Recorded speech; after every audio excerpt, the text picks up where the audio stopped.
This is a bad idea with good intentions. How's everybody doing? My name is Anthony Brian Logan, and today we got to talk about the state of Georgia eliminating the need for ACT and SAT scores for 23 out of 26 public colleges. And guess which ones will still have those testing requirements? I'll wait. If you're from Georgia or you know a little bit about Georgia schools, guess which ones will still have those requirements? You know, because you got to have certain ones that are like the creme de la creme, and they will still be that way. But other colleges, maybe not so much. So I think the result is that you're going to have a lot of guys and girls that shouldn't be in college anyway. And that might not be a good thing. Now, before I go further, here's a headline, and then we'll get to the actual video. The labor shortage is pushing American colleges into crisis with the plunge in enrollment, the worst ever recorded. This is March 9th, 2023, this year.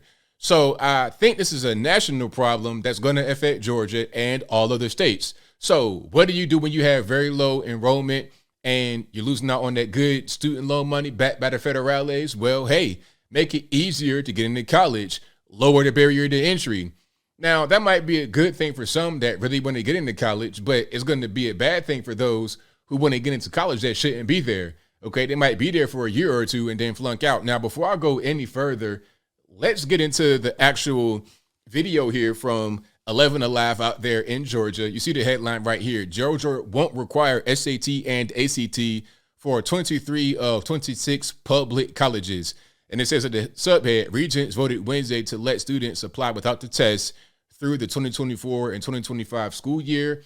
Let's check this out and see what's happening. And if you want to see this without my commentary in full, link will be in the description. If you're on IG, visit the link in the bio and go to the corresponding article on the website. But without further ado, let's go ahead and roll it.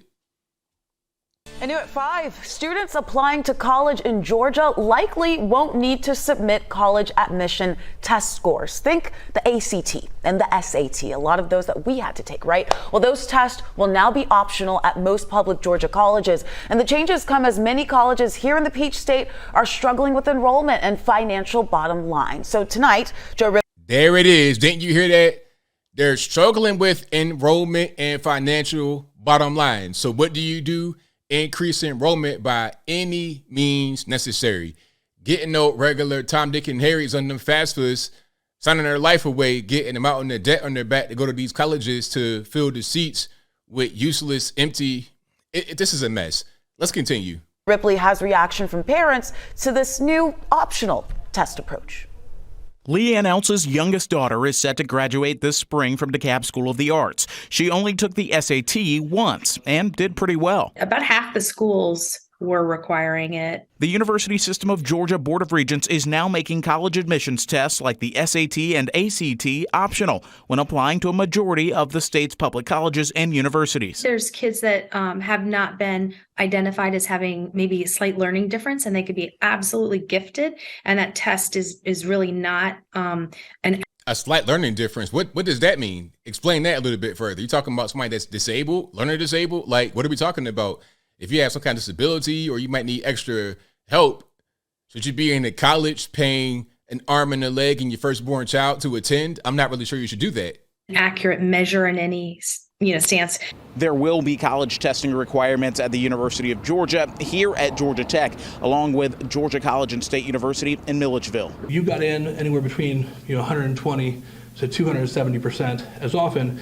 That was two, but the big one, the big dog, pun intended, UGA. In Athens, Georgia, they will still require the ACT and SAT. Yes, they will. Are you surprised? I'm not. If you set scores, too many schools like Tech. College test prep tutor Brian Eufinger says SAT and ACT scores can lead to higher admission rates, even at schools that don't require them. He says higher scores can also lead to more scholarships to pay for college. Parents often think that the SAT and ACT are the most stressful part of the process. I find it ironic because it's literally the exact opposite.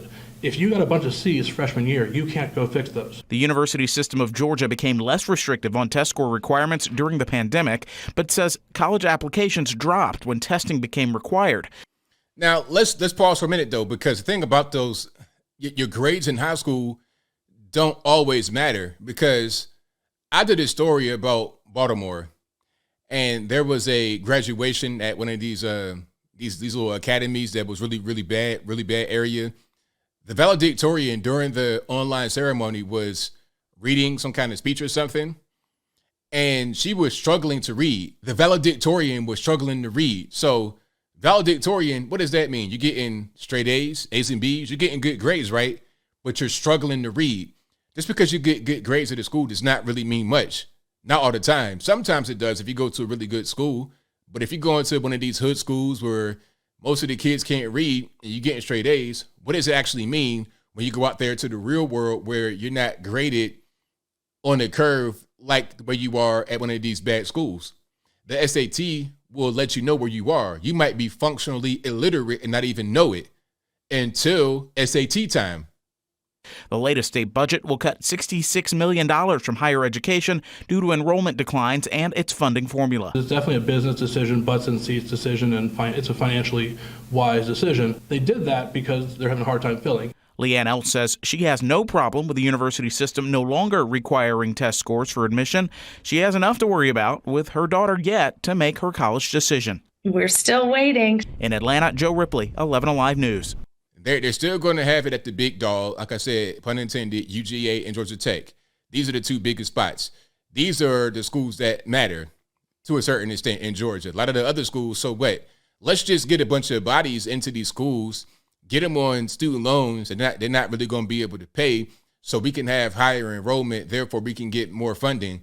As they said in the clip, the funding had decreased because enrollment had decreased, and the formula they used to dole out funding, that's what it's called for. They're going to cut funding. Why do you need so much funding when you don't have as many kids in the seats? So how do we get more money? Like I said, get more kids in the seats. Very simple. So as I close, I want to say this is not a good thing. Some people might think, oh man, this is great, man. You're going to get my minorities and more underprivileged kids in college. Just because you are a quote unquote minority or underprivileged, it doesn't mean you should just be in college because of those reasons. If you are going to college, it should be a business decision, and it shouldn't be one made foolishly or from emotion. If you know you come from a bad school and you're not equipped with the best education, you're struggling to read, math is a problem, maybe you shouldn't be going to some school that costs you 20, 30 grand a year. You're wasting your money, you're wasting your time. Go do something else. Pick up a trade. Go to a trade school and spend less money and make more money at the end, rather than going to one of these colleges just to be a pawn in their game to get more funding. It's not going to help you. It'll help them, but not yourself. Once you get to be an adult, especially, but even as a kid, but definitely as an adult making these decisions, do what's best for you, not what others think that you should do, because ultimately it's your life and you only got one. But I think I'll leave that right there for now. And what say you? How do you feel about this move? Is it a good thing, bad thing? Do we need more kids in college? Is it a thing that should have been happening? Is the SAT and ACT kind of outdated? Like, whatever your thoughts are on that, let me know in the comments below. You guys know where I'm at. This is a bad move because, again, a lot of kids may go to a bad school where they get good grades thinking that they're ready for college, and then come SAT time, they get bad scores. ACT, same way. They're just not ready to go. So then they apply. They might be a minority, LGBT, whatever it is. And then they get in and they use as a pawn to get more state funding. But ultimately, they probably would drop out after a semester or a year or something like that. Hey, so what? All they needed was you to be there in that seat for a year. Now they got more funding. Not good. But whatever your thoughts are, please let me know in the comments below. And that's all I got to say for this video. If you like what you heard, please comment, rate, share, and subscribe. Peace.